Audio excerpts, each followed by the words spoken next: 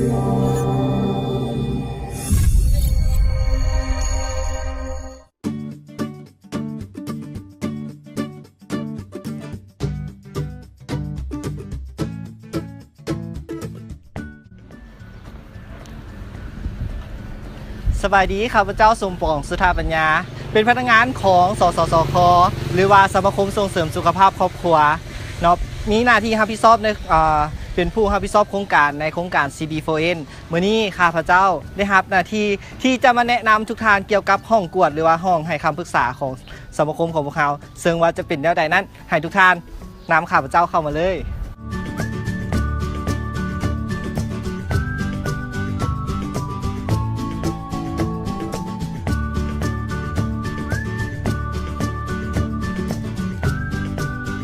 เจ้าแล้วเนาะตอนนี้พวกเขาก็มาฮอตแล้วนี่และนี่ก็เป็น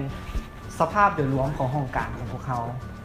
เจ้าเนาะซึ่งว่าเขาเข้ามาแล้วเนาะพวกเขาก็จะเห็นป้ายตัวนี้เลยเนาะซึ่งว่าป้ายตัวนี้ก็จะบอกถึงสิทธิ10อย่างของผู้ที่จ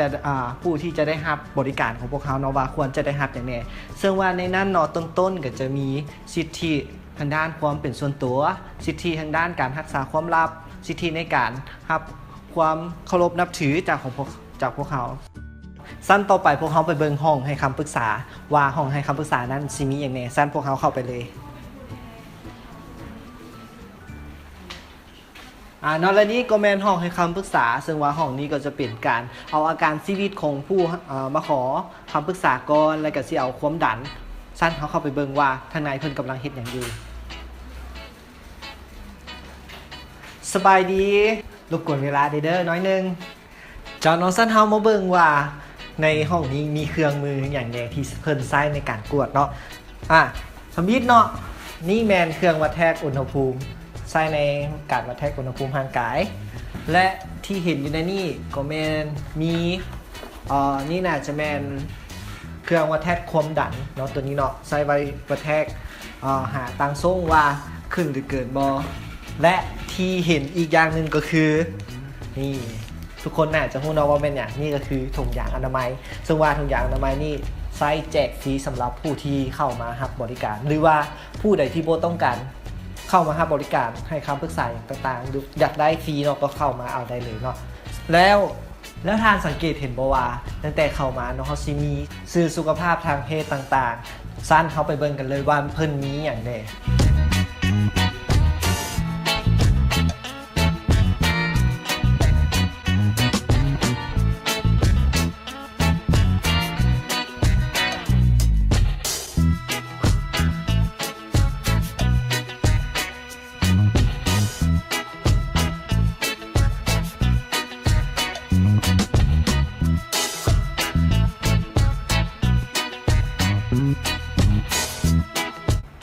เนาะต่อมาเขาสิมาเบิ่งห้องต่อไปเนาะซึ่งว่าเป็นห้องกวดสุขภาพทางไหนสิมีอย่างนั้นเข้าไปเบิ่งกันเลยสวัสดีท่านหมอสวัสดีขอรบกวนเวลาหน่อยนึงนะท่านหมออยากให้ท่านหมอช่วยแนะนำว่าห้องกวดสุขภาพของเฮามีอย่างใดเจ้าห้องกวดสุขภาพเฮานี่แม่นห้องนึงที่ว่าใช้คู่กันกับห้องให้คำปรึกษาเพราะว่าพวกเฮาเวลามีคนมาบริการแล้วพวกเฮาจะเข้าไปเอาอาการชีวิตอยู่ห้องคำปรึกษาหลังจากนั้นเขาก็มากวดสุขภาพหรือบางทีเขาก็กวดสุขภาพแล้วก็มีปัญหาอย่างเขาก็ไปดมกันอยู่ห้องคำปรึกษาเฉพาะอยู่ห้องนี้เขาสิมีเตียงกวดสุขภาพทั่วไปเวลาก็จะมาทั่วไปแล้วก็มีเตียงกวดอีกตัวนึงอยู่นี่เตียงตัวนี้นี่แม่นเตียงกวดพยาธิหญิงหรือว่าพยาธิติดต่อทางเพศสัมพันธ์ตัวนี้นี่เตียงตัวนี้มันเขาได้บริจาคมาจากPSI ก็จะช่วยก็จะที่เป็นเครือข่ายกับพวกเขาแล้วก็จะมีบอลล้างมือซึ่งมันตัวนี้ก็สำคัญและก็จำเป็นเพราะว่าห้องกวดเขาก็ต้องได้มี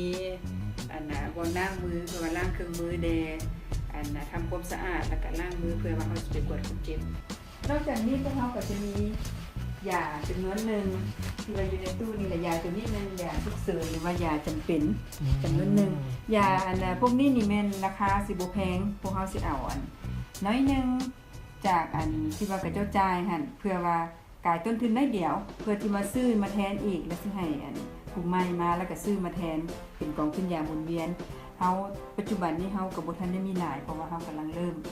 และอนาคตผู้แลเป็นคนสิให้มันครบมีแต่ยาจำเป็นแล้วก็สำหรับคนเจ็บเท่านั้นเนาะ